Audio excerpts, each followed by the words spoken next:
لگے جو ہمارے ساتھ چلے۔ مال تو وہ ہے، کھائے تو انگ لگے، دیوے تو سنگ چلے، چھوڑے تو جنگ چلے۔ ارے کھا لیا تو انگ لگے گا، اور دے دیا اللہ کے راستے میں تو سنگ چلے گا، اور چھوڑا تو جنگ چلے گی۔ بھائی مر گیا چھوڑ کے تو اولاد کیا کرے گی؟ لڑائی کرے گی، میرا یہ کھیت ہے میں نہیں دوں گا اسے، نہیں اس مکان کو میں دوں گا۔ باپ مرے 2 دن ہوئے، بجائے اس کے لیے دعا کرنے کے لڑ رہے ہیں، کھیتوں پہ لڑائی، مکانوں پہ لڑائی۔ تو میرے بھائی یہ مال ہے، تو جو جیتے جی خرچ کر جاؤ گے وہ ساتھ میں جائے گا۔ اولاد کا کوئی بھروسہ نہیں، بعد میں خرچ کرے یا نہ کرے۔ ارے اولاد تو ایسی ہے کہ قبرستان جانے کا موقع نہیں ملتا، کبھی توفیق نہیں ملتی کہ اپنے باپ کی قبر پہ جا کے نہیں ہم کچھ کلام پڑھ آئیں، کچھ اللہ سے دعا کرے، نہیں ملتا موقع، اتنے مگن ہو گئے۔ اور کئی بار تو ایسا ہوتا ہے جنازے میں پہنچ گئے ہم قبرستان مٹی دینے کے لیے، کم سے کم اس وقت بھی یہ دل میں نہیں آتا چلو آ گئے تو کم سے کم اپنے باپ کی اپنے دادا کی قبر پہ حاضر دے دیں۔ میرے بھائی کیا ہو گیا؟ تو اللہ نے فرمایا وَمِمَّا رَزَقْنَاهُمْ يُنْفِقُونَ، کہ متقی جو ہمارے بندے ہیں ہمارے دیے ہوئے مال میں سے خرچ کرتے ہیں۔ اب دیکھیے خرچ کرنے کا طریقہ، حضرت ابوبکر صدیق رضی اللہ تعالیٰ عنہ بادشاہ بن گئے، یعنی مسلمانوں کے بادشاہ۔ میرے نبی کے انتقال کے بعد کون بنا بادشاہ؟ ابوبکر صدیق۔ ارے بھائی دھیان رکھیں، ہمارے نبی کے 4 یار ہیں، کتنے یار ہیں؟ 4۔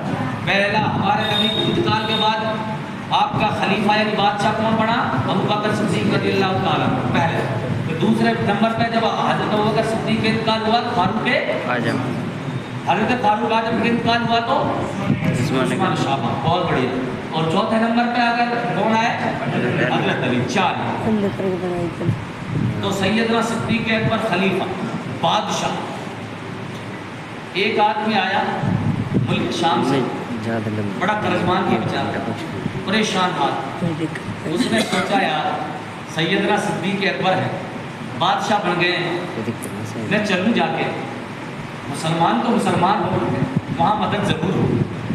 پہلے یہ تھا کہ کوئی مدد کرے یا نہ کرے، سہارا دے نہ دے، لیکن جو مسلمان ہوگا وہ سہارا۔ لیکن آج اس کا الٹا بہت بڑا۔ میرے بھائی غیروں کو بھی یہ تھا اعتبار، عورت کو بھی یہ تھا اعتبار، اگر ہے مسلمان تو میری عزت محفوظ ہے۔ لوگوں کو اعتبار تھا اگر مسلمان ہے تو کبھی دھوکہ نہیں دے گا۔ وہ چلا ملک شام سے پریشان حال میں، اگر سیدنا صدیق اکبر مسلمان بادشاہ حضور کے صحابی مدد ضرور کریں گے۔ اب وہ پہنچا، اب ذرا سوچو آج کہانی کو پتہ چلے گا۔ سیدنا صدیق اکبر کے پاس پہنچا، حضرت سیدنا صدیق اکبر نے گیٹ تو بہت اچھا لگا رکھا تھا، گیٹ کو دیکھا اس نے گیٹ بڑا اچھا لگا ہوا، کام بڑھ جائے گا۔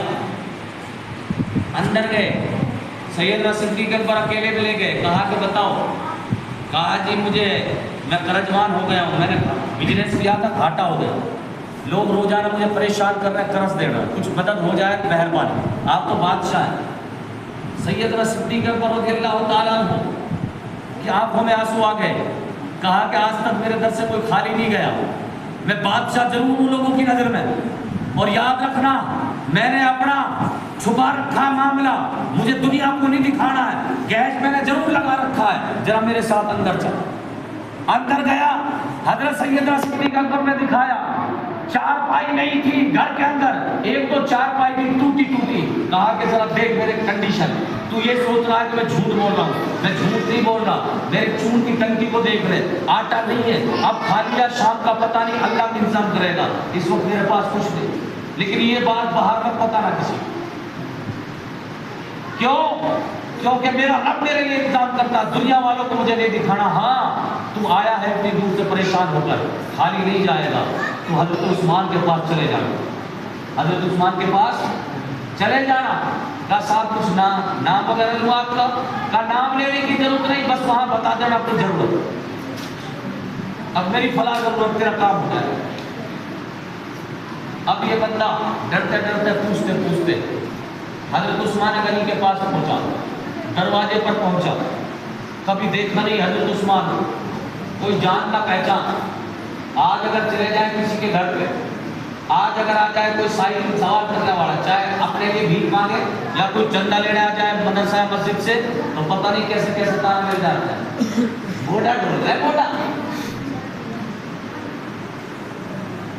ایسے ہی تارا دیتا ہے نا سائل کے لیے. لیکن قسم خدا کی قربان چاہیے ان ایمان پر.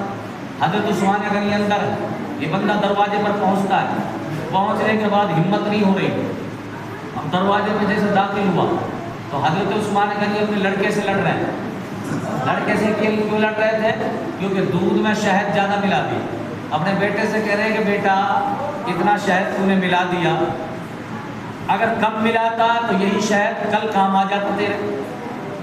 اب اس بندے نے سوچا یار شہد ہے, پہلے شہد عام ہوتا تھا, کوئی قیمت نہیں ہوتی تھی. کہا یار شہد کے اوپر لڑ رہے اور میری ضرورت بہت زیادہ ہے, مجھے 3,000 اشرفیوں کی ضرورت ہے, اتنی بڑی رقم کی ضرورت ہے, اور یہ بندہ اپنے لڑکے کو شہد کے اوپر لڑ رہا ہے تو میری مدد کیا ہے. لیکن پھر بھی وہ ڈرتے ڈرتے اندر چلا گیا, سلام کیا, بٹھایا. حضرت عثمان غنی فوراً دودھ لے کر آئے, کھجور لے کر آئے, کھجور کا حلوہ لے کر آئے, شہد لے کر آئے.